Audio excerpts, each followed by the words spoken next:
Howdy, howdy, boys and girls. Welcome back to another episode of Shooting28mg. We've got a little something special for you here today. With that being said, I have a magical chest sitting there ready to be opened, as well as a free chest and something extra special that I'll explain here in a second once we get to opening those chests. So, first chest opening is a free chest, 86 gold, 1 giant, nice, and royal giant, awesome. Not really, because I don't use him. Oh well. Alright, now let's get down to this magical chest. Hopefully we'll get a legendary out of it. Not raising my hopes too high, but I have been decently lucky the last couple times I've opened one of these, so let's see what happens. First things first, 631 gold, bringing me over 40,000, meaning I can buy a legendary out of the shop now. 5 skeletons, 6 goblins, 2 mega minions, nice. 76 minion horde, 1 golem. See, I think I get 3 out of this guaranteed epic, so hopefully 2 more in the next one. Nope. 21 musketeers, and this will be, hey, 3 princes, meaning I can get him up to level 4, finally getting him to tournament standard. Awesome. Which will also put me at level 11. So we will go ahead and do that in this episode as well. But the piece de resistance that I was teasing you about earlier, down here under custom, I was able to finally get into the last BrenChong Tournament that was ever held for 250k.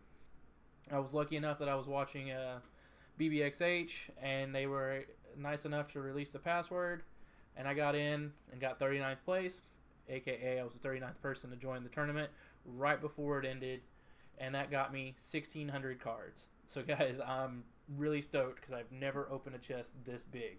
So let's go ahead and open it and see what happens. Wow, that's a lot of gold. 69 bombers, nice. 12 inferno towers. 14 mini P.E.K.K.A.s. 14 fireballs. 18 hog riders, nice.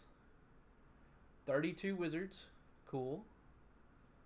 32 elixir collectors, 4 mirrors, bringing me almost up to tournament standard, not quite, but getting there. 51 3 musketeers, 54 mega minions, nice, getting me almost a little over halfway to level 7. Good, good. 6 goblin barrels, bringing me up to level 4, also tournament standard, great. 487 arrows.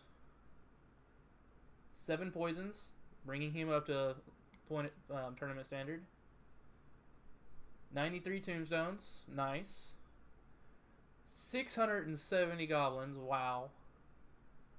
9 baby dragons, almost all the way to level 5 because of that, nice. 12 rages. 15 dark princes, bringing him up to level 5, nice. And come on, legendary, yes! Yes! Yes! Ice Wizard, level 2, getting it today. Nice. That means I have 3 legendaries, all 3 of which are now level 2. I've only gotten those. I've never gotten any of the other 4, but I've gotten those 3 twice. So I've gotten 6 legendaries total over the history of my career since March. And 2 miners, 2 Ice Wizards, and 2 of the card I will not use yet, because I just haven't figured him out just yet, but the Lumberjack. So that's awesome, guys. Oh, and I get a tournament rewards achievement, so let's go ahead and go claim that real quick. Alright, we're going to claim it.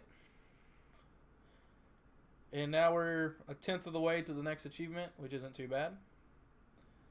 Which will probably be a lot harder to do now that the tournaments have changed in the way they that they're held.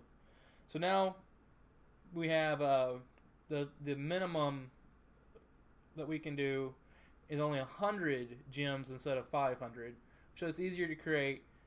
50 people can play in it. Top rewards, 25 cards, 15 cards, and 10 cards, and then players below that will still receive prizing, but only the top 10 players will receive a prize. It used to be the top, right at the top half got a prize. Now it's only the top 10. Okay. Next is a 500 gem tournament, and this is the old 500 gem tournament still. 100 people, 1 hour prep. I don't know if you can change. I don't think you can change any of that anymore. The rewards, first place gets 100 cards, which is significantly up from what it used to be. Second is 60, third is 40. If I believe correctly, the used to be first was only 30 cards. So this is a significant bump in rewards for that prize, first place. Next level is 2,000 gems, 400 cards, 240 cards, and 160 cards. But only the top 40 players receive a chest. Only the top 20 in the 100 person. So the amount of rewards goes significantly up, but the amount of people getting rewards goes significantly lower. Okay, and then the max tournament that you can hold right now is 10,000 gems. First place gets 2,000 cards. Second place is 1,200. Third is 800, and only the top 200 of that 1,000 people get rewards. That's pretty cool. I mean, it's a little different. They're definitely trying to pimp the challenges. I played one the other day. I got 4 undefeated. Just wow, bam, bam, bam, bam, just one. Then I lost a couple, won one more, and then lost another, and I was out. So I got 5. I got a decent amount of stuff out of it. Wasn't great, wasn't bad. It was fun. I will give it that. It was definitely a lot more fun to play. And it was more on my schedule. I could play when I wanted to. Wasn't locked into a tournament right then and there. So it was a little bit more fun that way, a little bit more relaxed. Can play when I wanted to. Playing around in Paint today, so I made a new background. If y'all guys like it, let me know. If y'all hate it, well, it'll be the one-time use. But I can already tell you I left out a couple things. The Goblin Barrel wasn't on there, although it should have been. But hey, he won't be after today. So let's go upgrade those cards real quick that we can. First things first is the Ice Wizard. Gonna get him up to level 2. And that will bring him up to 731 hit points. And an additional 4 damage per second up to 46. And his area damage goes up to 69. So that's pretty nice. And that should get me, yep, right there, level 11. King's Tower is now 4824. Damage is 100. Arena Towers is now 3052, damage 109. So, as y'all know, tower level is helpful. It's not the end-all be-all. I've beaten level 11s, I've lost to level 11s. I've beaten level 9s, I've lost to level 9s. So, I'm probably still going to lose to level 9s as a level 11, just due to the fact that there's people out there who, what were called engineered decks. They only upgrade the cards that they want to upgrade when they want to upgrade them. So they only use those cards, and they can stay a lower level than what they, really would be if they were, continuously upgrading all their cards as a, trying to keep everything about the same. And that's what I've done, is kept everything about the same with getting a couple cards here and there higher. Still, my goal right now is to get that Giant up to level 8. I'm 126 of 200 in, so I'm getting about 2/3 of the way there. Not quite, but getting there. Hopefully I'll have that done before end of the month, but probably won't. I'm going to estimate probably October 5th I'll have him completely done, but hey, I might be even before that. And if I do, awesome. If I don't, well, I tried. Let's see. What else can we upgrade that was new that we will actually maybe use? Goblin Barrel. Let's go ahead and upgrade him to Tournament Standard. Goblin level's now level 10. That's cool. Poison. Bring him up to level 4. Prince, Dark Prince that is. Bring him up to level 5. Giving him 91 extra hit points. Shield extra 26 points. Damage per second is 12 and area damage 19. Awesome. Let's get the Prince up to level 4. That one I'm actually really excited about because I really like using the Prince. But at level 3, it was just kind of more of a cautionary tale than a reward benefit guy. So that's definitely going to be nice to have that extra 132 hit points, extra 19 damage, and 29 damage. Well, damage per second 19, and damage up to 29 more. Meaning that when he hits those barbs or he hits that musketeer, he's taking him out instead of having to go for a second strike, especially when he's on a charge. Alright, is that everything that we can upgrade? Yeah. Still need those 4 legendaries down below. The Log, the Princess, the Sparky, and the Lava Hound. I can actually buy the Lava Hound today in the shop. Well, I could have before spending all that gold. I just don't foresee me ever using him. I like him. I think he's a great card, but I don't go all aerial. And it's, for me, it's kind of cheesy to see someone that's just using all aerial deck. Hey, they win. I'm sure they win a lot. Because a lot of people's decks are not built around defending air. They'll maybe have 1 or 2 cards in their deck that can actually defend against air troops. So that's, for that purpose alone, that definitely throws in a different style gameplay.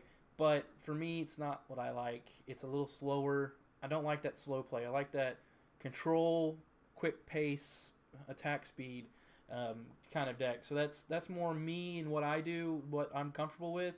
So I would like to have it, yes, but I don't foresee myself actually using it. The princess, on the other hand, yes, I would use her because she can sit in the back and just take out swarms of troops with her AoE damage. And the fact that she's got such distance on her, can actually stand on the other side of the bridge and snipe down a tower. So that, to me, that's just one of the ultimate cards in the game because of her range, because of her ability to hit multiple targets at once. I would love to have her, and she can be fast paced or slow paced. She can, she's a support troop. She's not a dictation troop. With that said, haven't been able to find her in the shop yet and be able to actually purchase her. So until that happens, I'll just keep playing. This is the deck I've been playing with most recently. It's a 3.3 deck. It's a lot of fun for me. Mega Minion comes in really handy as a defense support troop. The Valkyrie, Valkyrie and the Musketeer, you're kind of your 1-2 punch on defense, and you throw that Mega Minion in, helps out a lot. Guards come in to help out with the big bruisers, the Prince, the Mini P.E.K.K.A, the P.E.K.K.A, the Lumberjack, does a great job of pulling, distracting, and making them sit there and chew up time before they're able to get to the tower. The Prince and the Miner and the Hog are able to get to the tower quickly. Again, that fast-paced type that I like. The Zap and the Ice Wizard help slow everything down and give me an extra little bit of time to prepare myself for that next onslaught. I played with this deck a little bit the other day. It was fun. It's the same exact deck, except that instead of a Hog, I've now got a Bowler. So it's a little bit more expensive, not as fast-paced, but still a lot of fun.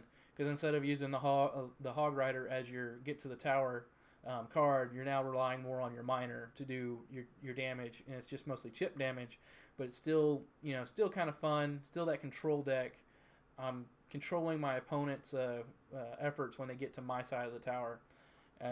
With that said, I'll find one real quick replay. The last game I played, which got me up to my new personal best, which is 34.45. We'll watch that one real fast, and we're going to hang up this game. I'll probably record another today with live gameplay, so if y'all like the live gameplay, that'll be later on today. If not, this was for me was a lot of fun because I got a lot of new cards, got a lot of stuff up to level to tournament standard. So, and I got my Ice Wizard up to level 2, which I definitely think is going to help here shortly once I do go start playing some live battles. But let's go ahead and watch this one, and then we'll call it a day. Myself versus Red Skull, Vocal from Red Skull. If I remember correctly, I started out with a Musketeer in the back because I just didn't like my opening hand. Yep, Musketeer in the back, kind of waiting for my opponent to make a move. He goes ahead and puts down an Elixir Collector, which is a great passive move if you're not sure what to do in your first hand. With him doing that, I went ahead and threw my Miner in the back. He countered with the Goblins as well as the Ice Wizard. My Hog Rider was able to get to the tower, but only get off one shot. Musketeer got handled pretty quickly by those Goblins. At this point, I'm kind of just waiting for the Witch to get to the river, in which case I'm going to throw down my Valkyrie to take her out. Got my Ice Wizard in the back to slow down the Giant, and my Mega Minion to help clean him up, because he does just so much damage per swing. He does gets things removed very quickly. Ice Wizard sitting there handling his Ice Wizard as well as the archers, and I don't take too much damage off that tower with that big push that he just threw at me, but enough to that he's probably feeling that he's got an advantage. I was able to zap there, take out his Goblins as well as his Ice Wizard, and get his elixir collector completely taken out, as well as get my Ice Wizard safely to his tower, and sat there and just pulled it down to 14-17. With that said, I was able to throw a Hog Rider down because I didn't think he had the elixir or the cards to really defend at that point, seeing that I had seen most of his cards at this point, and I didn't, the Ice Wizard was down, the Goblins were down. I thought I would be able to safely get my Hog Rider to the tower, and I was able to get him there and get 2 or 3 shots off. So, all in all, pretty good play on my part, I believe. His Giant got to the tower, but my Ice Wizard and Mega Minion were able to clean him up, only letting him get about 600 damage off of me before he's all said and done. Ice Wizard, there in the back, and the Mega Minion cleans up the archers. Ice Wizard is able to get to the tower and just sit there and do chip damage. Pulled another 200 off. Not too bad, not great, but all said and done, he doesn't have anything coming at me, and I took damage off his tower. Not 100% certain why I played that in sequence like I did just then, playing the Valkyrie and the Hog Rider. When I saw his big push coming, I should have taken it to the other lane. But all in all, it wasn't a horrible thing. I did take his tower out. His first time now to play the Sparky. Had I known that he had the Sparky at this point, I would not have played those guards where I did. I was able to get the Valkyrie down on the left-hand side and be able to take a lot off of his troops. But that Sparky comes through and does just a massive amount of damage. He's sitting here now just throwing down everything he can at me. I was able to zap his Sparky, preventing it from getting any real damage off on me and killing the rest of my support troops. And somehow able to resist that massive wave of troops he had coming at me, preserving a 1 crown to 0 win. And that got me a crown chest last night and my new all-time personal best of 34.45. As y'all can see here, new all-time best 34.45 is what I'm currently sitting at, and my donations are at 24,956, which means that 1 or 2 more donations from clan members requests, and I'll have 25,000 total donations. I don't see a lot of people bragging about donations out there. Most people are bragging about personal best. For me, I'm really proud of that total donations. That's what's gotten me to level 11. I would never have gotten anywhere close to that mark or that level without those donations. That's, a huge benefit for me to get there. So I'm really proud of that number. That for me is more important than the personal best. That's more important than anything else. Is being able to help my clan members out and when they need stuff, so that when I ask for stuff, I don't feel like a jerk for asking for stuff over and over again, because I know I've helped them when they need it, so they'll help me when I need it. If y'all have any questions, feel free to leave them down below. Remember, hit that like button and subscribe if you haven't already. Thanks and gig 'em, and clash on.